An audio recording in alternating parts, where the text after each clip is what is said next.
que la realidad supera la ficción, no hay ninguna duda. Se dijo y se dice mucho esto, ¿no? Pero realmente hay cosas que no nos terminan de cerrar, por lo pronto, a la mayoría de los argentinos. Esto por una parte, ¿no? Con lo de General Rodríguez, y esto me estoy refiriendo. Por otra parte, ¿hay algún movimiento desestabilizador, que es lo que está acusando Cambiemos, en la provincia de Buenos Aires y en particular con foco en La Matanza? Bueno, estos son algunos de los temas que vamos a hablar con un amigo en común, Daniel Vilota. Daniel, gracias ¿Cómo por les haber va? venido. Qué lindas corbatas. ¿Viste? A ver ¿Te si gusta? me puedo llevar una ¿Te hoy de gusta? acá. Sí, bueno, de premio. con mucho gusto. Bueno, bárbaro. Vamos a poner un concurso. El que tire más verdades y se anime a contar todo. Me llevo las dos, ¿eh? Ah, bueno. Se van a quedar sin corbata. Bueno, dale. Es un chiste. Bueno, arrancamos por General Rodríguez. Bueno, claro, gran sorpresa hoy. Digo, me parece que confirma sobre todo, desde mi punto de vista, por supuesto, más allá de las dudas que hay, si en esto que hasta parece un poco de sorna, que un tal José y María llamen para denunciar a alguien que tira plata dentro de un convento, Increíble. y entonces que parece que la divina providencia gira en el aire a favor de unos y contra otros, yo creo que confirma una apuesta del gobierno muy fuerte por la comunicación directa, por pelearse finalmente con aquellos que dicen decidir sobre la política territorial o un sistema de lealtades, y entonces elige un rumbo donde me parece que además priva a los intendentes del conurbano, a todos, dialoguistas, kirchneristas, golpistas, presuntamente, los priva a todos de una gran herramienta que es seguir hablando de una obra hecha.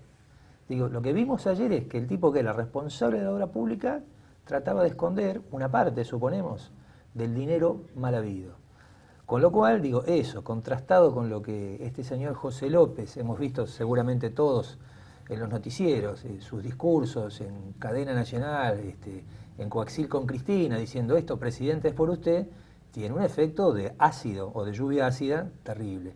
Es lo primero que me surge. Después, obviamente, aparecen las dudas sobre este episodio donde parece que la fortuna interviene, como lo ha hecho antes, y de eso sí hay pruebas, en la triple fuga de diciembre de los hermanos Lanate y Esquilachi. Por supuesto, dudas algunas de algunos investigadores. En general, la policía divide los patrullajes en cuadrículas. En promedio, en el conurbano, una cuadrícula involucra 300 cuadras. En General Rodríguez, que es una zona rural bastante amplia, es mucho más grande. Una cuadrícula son 1.200 cuadras. Y tienen 9 patrulleros para cubrir 1.200 cuadras. La llamada al 911, si existió, y la respuesta del patrullero fue demasiado veloz para los cánones de la policía, 3 minutos. Otro dato que llama la atención, el patrullero iba a cargo de 2 capitanes con 28 años en la fuerza. En general no ocurre que la oficialidad de rango esté patrullando en la madrugada. Y voy a decir más, quienes conocemos el conurbano, y no pretendemos ofender a nadie con esto, o la provincia en general, la bonaerense no patrulla de madrugada. Es decir, después de las 12 de la noche es tierra de nadie. Me cuentan los que dicen conocer General Rodríguez, aclaro que no es mi caso, que los patrulleros descansan a la noche, duermen con algún lugar de paraje bien refugiado cerca del acceso este. En general en la bajada o abajo de algún puente. Me dicen que se ubican por ahí. Con lo cual, la gente todavía vinculada al Frente para la Victoria de General Rodríguez, con algunos datos que dan algunos uniformados retirados, echan dudas sobre la presencia de López, no sobre el hecho que es innegable. Por supuesto, también les llama la atención el estado en que López llegó a cometer esta maniobra. Dicen que estaba bastante fuera de los cabales que podría tener un hombre de su importancia, ¿no? Alterado, ¿no? Bueno, Sí, ¿hablaban de borracho o alguna bajo el sustancia. efecto de alguna sustancia? Bueno, para cuando este programa esté en el aire, que son dentro de pocas horas en que lo estamos grabando, seguramente la justicia ya por ahí tiró un poco más de luz sobre esta situación. Pero hay cosas que quedan y que son atemporales, por lo menos en esta primera etapa de este gobierno. Y con lo que se encontró y con lo que vivimos a diario todos nosotros, que es, por ejemplo, recorrer las rutas argentinas, ¿no? Y hay un hilo conductor, evidentemente, que se tiene que o aclarar que no es tal cosa o confirmar algunas sospechas. Porque el hilo conductor, ¿qué pasa? Tenemos rutas de la muerte, obras no hechas, obras anunciadas, obras hechas pero carísimas, u obras hechas 2 o 3 veces, arreglo, vuelta a romper, vuelta a arreglar, etcétera, etcétera. No hay autopistas, las que hay son muy escasas. Y tenés Ministerio de Planificación, que está en problemas con la justicia, por lo menos imputado en algunas causas y bueno, y apuntado a raíz de esta situación. Obra Pública, José López, y no nos olvidemos el OCOVI, el órgano de control de las concesiones viales que estaba a cargo de Uberti, Claudio Uberti, el señor que acompañaba a Guido Antonini Wilson cuando intentó entrar la plata al país en aquella historia, ¿no? Parece una modestia la valija de $800.000 frente a esto. Un vuelto. Pero digo, este hilo conductor que desemboca en lo que desembocó 11, que en definitiva son 7.500 muertes por año, inversores que no vienen porque no hay infraestructura ni competitividad posible de esta manera, y directamente crímenes, porque no son accidentes de tránsito, son crímenes, porque si se provoca por algo que no se hace adrede, evidentemente estás fomentando de alguna manera un crimen. Digo, esto también es tarea de la justicia de dilucidarlo y no que quede todo en José López, ¿no es cierto? Porque no es, como digo yo, un leñador ucraniano que llegó ayer al país. Alguien lo puso ahí y se sabe muy bien todos los años que estuvo. ¿Qué opinas? Ojalá este sea el efecto. Parece que lo de ayer, sea que fue una supuesta operación, como dicen algunos, el gesto espontáneo de un vecino hastiado. Cuando uno veía que a López lo subían al celular, el hastío parece estar muy presente, esta gran desigualdad en la distribución de los ingresos por la vía que sea, hay gente que le gritaba devolver lo que te llevaste.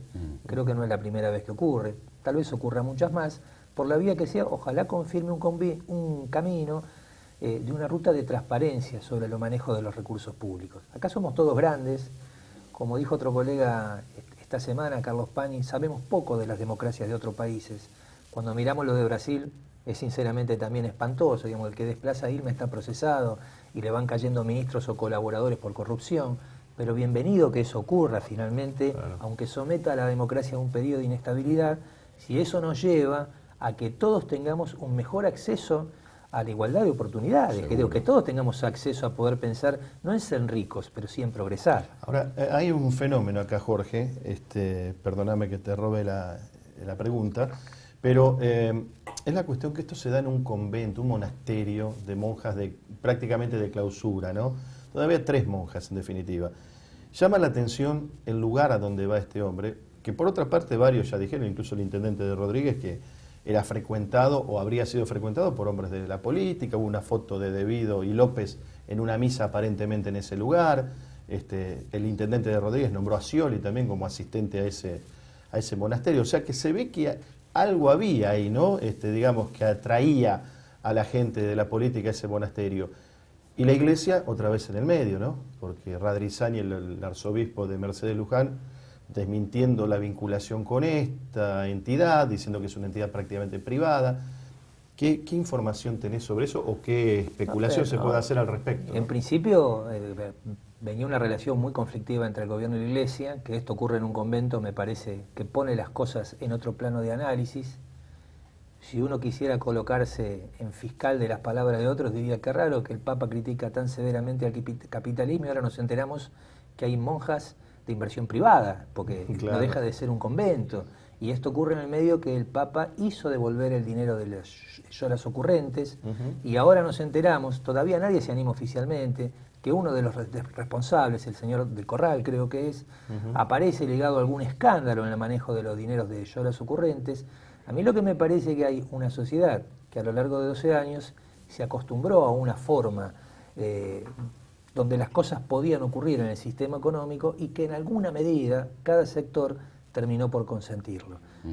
No puedo hablar de responsabilidad de nadie porque no tengo información. Sí, volviendo a Rodríguez y a cosas que están ocurriendo, me parece muy importante destacar que aunque da la impresión que si hubo una operación, Ritondo, ministro de Seguridad de la provincia, no estuvo informado, esto le da una pequeña sobrevida a la crisis que él viene atravesando en el gabinete de Vidal por una gestión que es, sinceramente, igual que la de Bullrich, impresentable.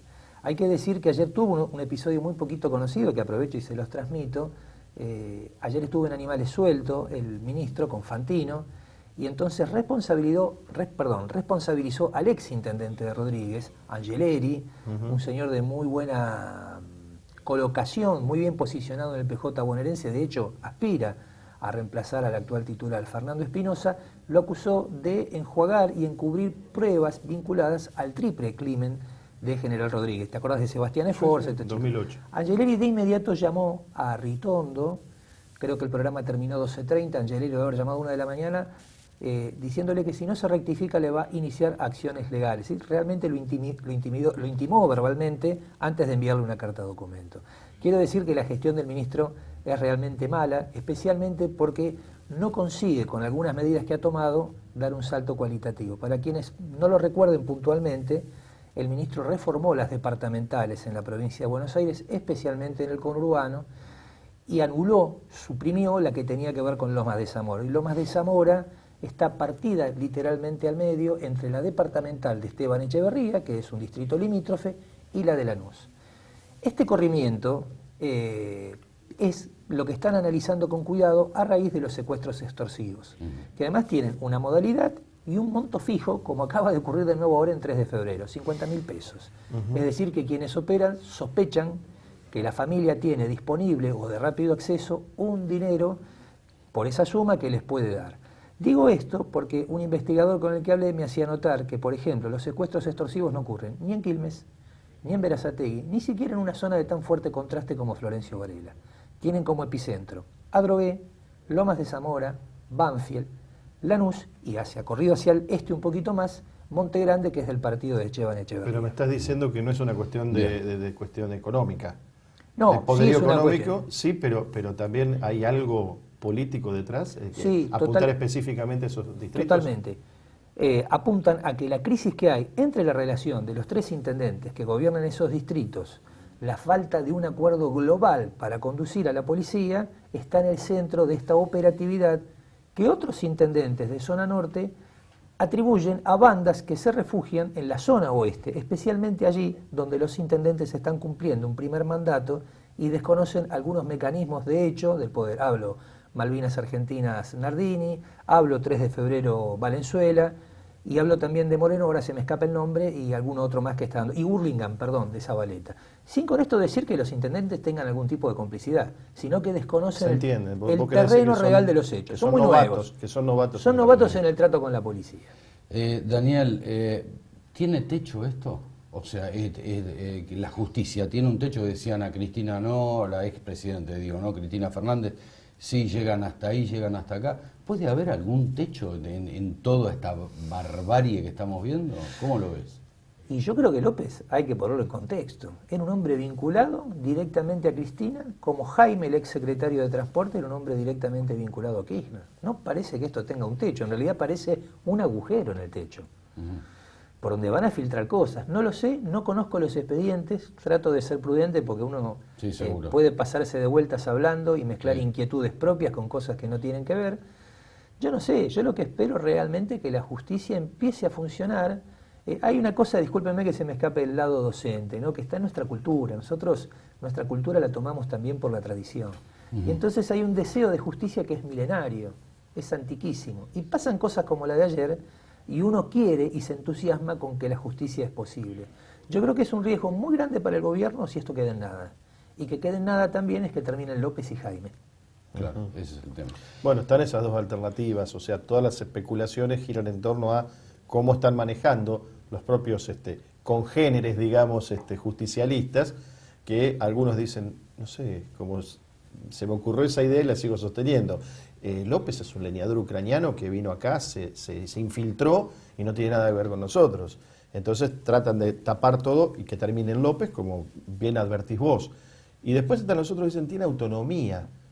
Y lo que se ve mucho es una defensa que se hace de muchas personalidades del PJ, de las que están, digamos, todavía abrevando en el kirchnerismo, de debido, ¿no es cierto? Incluso un espíritu de cuerpo de los propios diputados. Sí, y de algunos intendentes. A ver, Devido fue un tipo muy importante para algunos intendentes, especialmente del interior, y por algunas figuras que después despegaron o crecieron al amparo del kirchnerismo. Con esto no estoy diciendo que tengan que ver, pero digamos que el primer contacto importante de algunos personajes con Néstor Kirchner fue Devido. Voy a citar uno que tal vez a mucha gente le suene porque es un tipo muy polémico, Fernando el Chino Navarro, diputado provincial. De hecho, el Chino Navarro no puede asumir al frente de la ORSNA, que es el organismo que controla los aeropuertos, por un viejo procesamiento que tenía en Lomas de Zamora vinculadas a unas fotocopias que se hicieron durante 365 días, las 24 horas, y nunca pudieron explicar ni él, ni el ex intendente Dualde, frente al Tribunal de Cuentas. Digamos, el primer vínculo fue debido el encargarle de decirle que esa causa le impedía sumarse, y de alguna forma ahí empezó a delatarse un procedimiento. El Chino nunca llegó a ser, más allá de su importancia en la provincia, un hombre del círculo de íntima confianza de Néstor o de Julio de Vido. Pasamos a otro plano. Dale. Hay un, no sé, se comenta, se habla, lo dice el gobierno. ¿Hay algo desestabilizador con foco en la matanza en contra del gobierno de Vidal? Hay dos o tres cosas, no podría asegurártelo así y sería realmente una locura, pero vamos a repasar algunos hechos. En principio, lo que decía Luis es muy importante. Las inversiones no llegan porque el país carece de infraestructura y porque las señales que aparecen, especialmente del distrito electoral más importante, provincia de Buenos Aires, es que Macri ni Vidal consiguen tenerlo bajo control. Bajo control no significa que asfixien otras voces, sino que pueden gestionar y pueden avanzar. Esto es muy mirado por el capital extranjero. Y esa es una de las explicaciones por la que el capital no llegue. A Macri debe negociar cada iniciativa en el Congreso, es obvio que es minoría, pero esto le cuesta mucho trabajo. Y cuando aparece una expresión del partido más importante en número de habitantes, que es casi una provincia en sí mismo de esta naturaleza, genera una suerte de crisis de tensión en el gobierno, porque estos saben de esta señal aunque no aparezca a simple vista, o ninguno de los dos denuncie que esto es lo que está ocurriendo, más que la desestabilización, que esto está entorpeciendo inversiones. Y si no hay inversiones, la expectativa en el gobierno decae, viene una elección legislativa, cualquiera sabe que si en una elección de medio término un gobierno no tiene un buen desempeño, difícilmente termine bien. Y que termine bien, ¿qué significa? ¿Que va a caerse? No, que va a tener dificultades, que le va a costar más pasar una propuesta, etcétera, etcétera. Con relación a lo que vos preguntás, hay una cuota de oscuro cinismo. Espinosa es responsable de lo que pasa en La Matanza, la gobernó los últimos 8 años, Verónica Magario fue diputada nacional, tiene todavía un diputado nacional en la Cámara, que es Luis Chiconia. Quiero decir, aquí lo que hay es una idea, por un lado, de perjudicar al gobierno, me parece, y por otra, deslindar responsabilidades. Es decir, Fernando Espinosa es el tipo que decía, para la campaña del 2015, que los secuestros o los asesinatos que ocurrieron en La Matanza, creo que a razón de 1 por día el año pasado, eran delincuentes que entraban de la capital federal. La verdad que uno sí, no puede tener un gran dificultad de análisis con esto que dice Espinosa, pero les quiero contar del único amparo real presentado contra el aumento de tarifa y gas. Hubo varios anuncios que no llegaron. No lo presentó Almirante Brown, aunque dijo que lo iba a hacer. No lo hizo Berazategui, aunque dijo que lo iba a hacer. Y no lo hizo Avellaneda, que dijo que lo iba a hacer y tampoco lo hizo. Recordemos, Juan Patricio Musi, Jorge Ferraresi, son dos representantes del kirchnerismo duro. Mariano Cascallares tiene amigos del lado de los duros, pero está más cerca de los dialoguistas. El único que presentó un amparo fue el municipio de La Matanza y salió favorable. Ahora yo quiero contar una historia para entender por qué salió favorable. Voy a tratar de ser breve, ¿sí? Breve, Les prometo breve. hacer un rápido. Ese amparo lo dio la titular del juzgado 10 en lo civil y comercial del Departamento Judicial de La Matanza, Edith Rota. Edith Rota entró a la justicia en La Matanza hace 10 años por recomendación de Jorge Chiconia. Jorge Chiconia es el hijo de Luis Chiconia, diputado nacional. Y otra recomendación que tuvo, porque así se ingresa al Poder Judicial, fue la de Santiago Sonagen, que es el titular del juzgado número 5.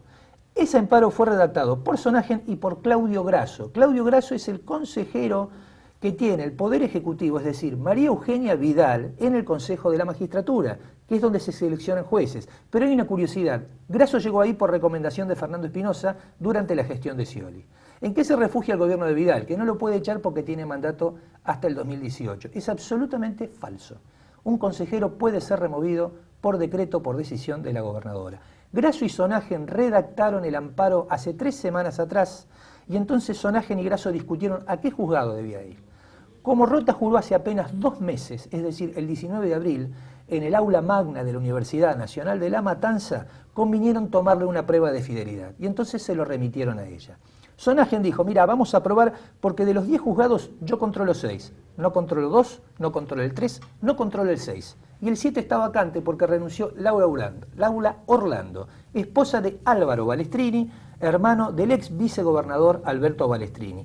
Laura Orlando es una persona tan influyente que paró su designación como presidente de la Cámara en lo Civil y Comercial de Mercedes, una tierra pródiga con el kirchnerismo, donde Guado de Pedro era el operador judicial, si no le garantizaba que Gils Carbó iba a la ceremonia.